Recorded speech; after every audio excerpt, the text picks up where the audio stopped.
Alright guys, tonight we're going to have a little look at this R-Tech TIG Welder. I've done a couple of other videos on it. This is going to be the final review and roundup. I didn't like it at first, mainly because I had created some issues when I hooked up my torch to it, I think. Not the fault of the machine.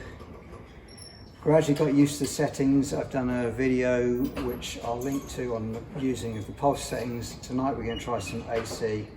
First of all, I'm just going to explain what you get and how I hooked it up. Okay, in the box you get the machine, the manual, that's still in its wrapper, and a foot pedal. Now I didn't like this at first because it felt very gruesome and horrible, and it's a bit exposed to the elements. I don't know how long that'll last, but it's easily replaceable if it doesn't. And actually, when I got used to it, it's not as bad as I first thought. It controls the current okay. Okay, this is the torch you'll get with the machine, and it's a 26 torch. It's a little bit mighty for this machine. Now this is the torch I normally use, and it's a CK. That'll be our water cooled size 9 or 20, I can't remember what the designation is. But if you're going to be into TIG welding in a meaningful way, you want a torch that you can kind of hold like a pencil and get as much control as you would need to write with it, really.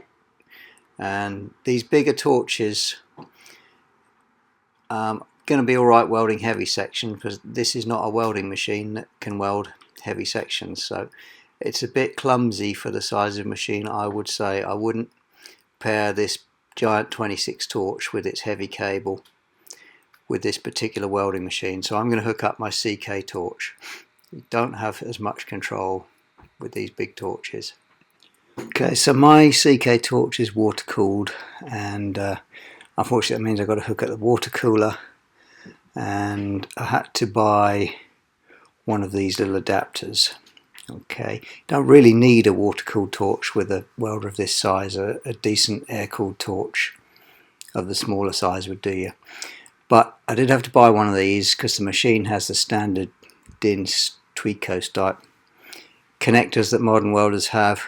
You need one of these to get the power and the coolant into or from the torch in the same cable, which is how the CK torches work. I'll quickly show you the inside of that. Unscrews like this, fits into that type of socket, and you take it apart. All it is a connection for water to flow through. Okay, welding wise, regular DC electronegative, 1.6mm stainless.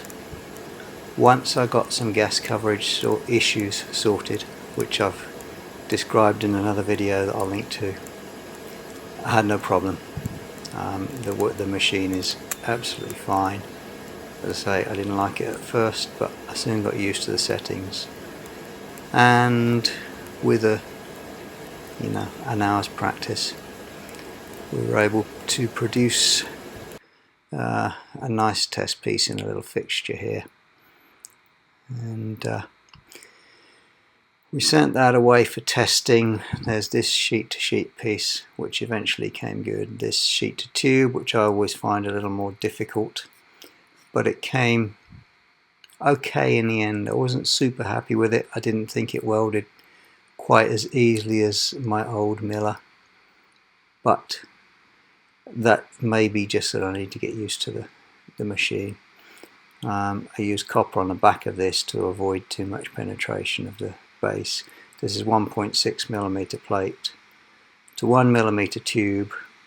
As I say, I always find it a little bit challenging in stainless. You have to hold a really tight arc, or you can melt the tube away.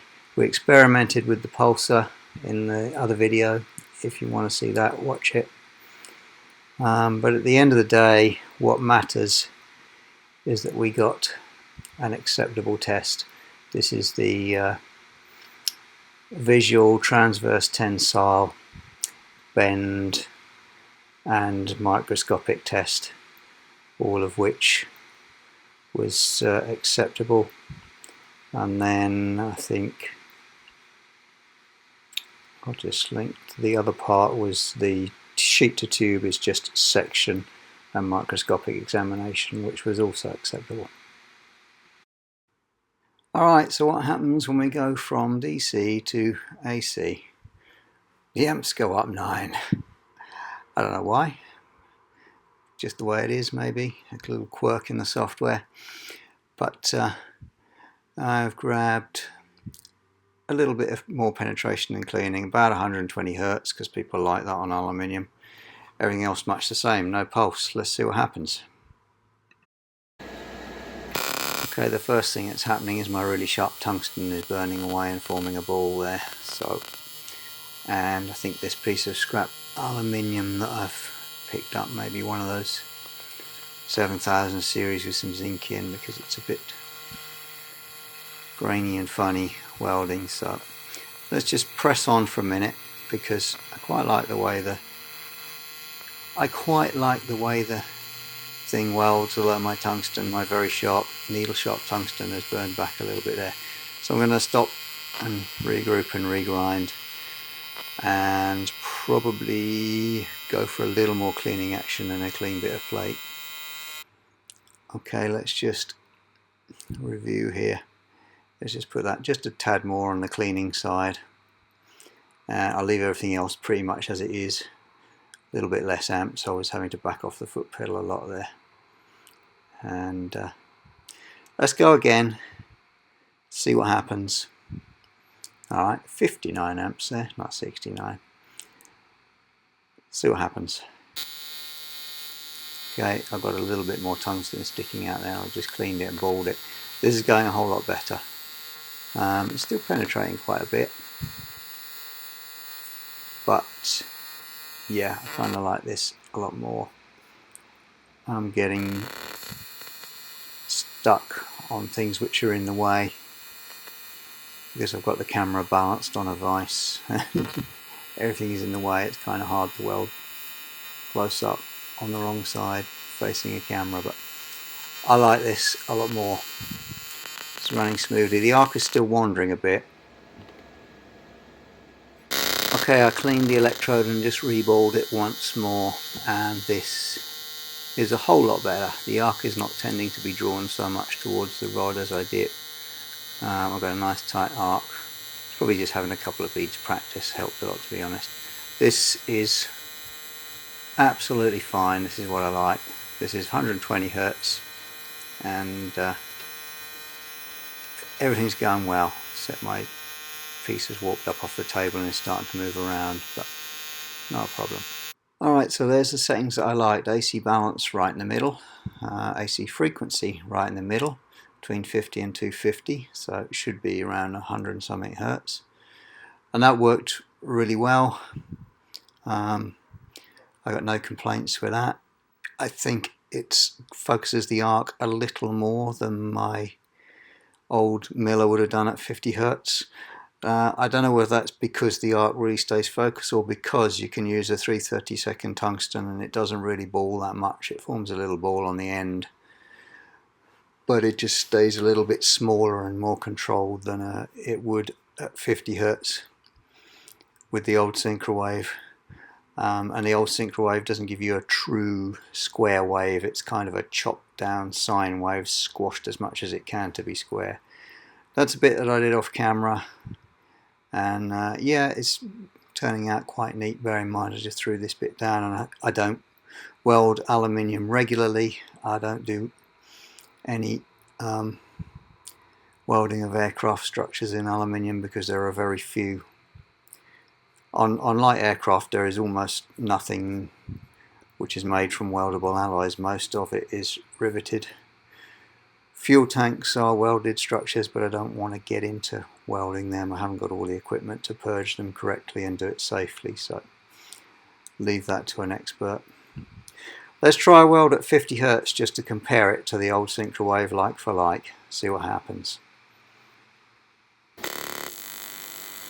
Alright, and unsurprisingly it's going much the same. You see the puddle sinking, it wants to penetrate more, the heat builds more quickly. These are all the same settings, just with the frequency turned down. I'm having to get moving a bit quicker. If you look at the puddle sinking just behind the torch, you can see it's penetrating much more and it's keen to penetrate. If I don't back off the foot pedal and get moving, it's going to burn right through. So that's kind of as expected. What the higher frequencies do is, I think, gives you a little bit more flexibility when welding thinner materials like this. You don't have to compensate quite so much for the fact that, you know, the heat builds up, it wants to penetrate, and it just seems a little bit easier to me. Okay, so that lower bead is the 50 Hertz.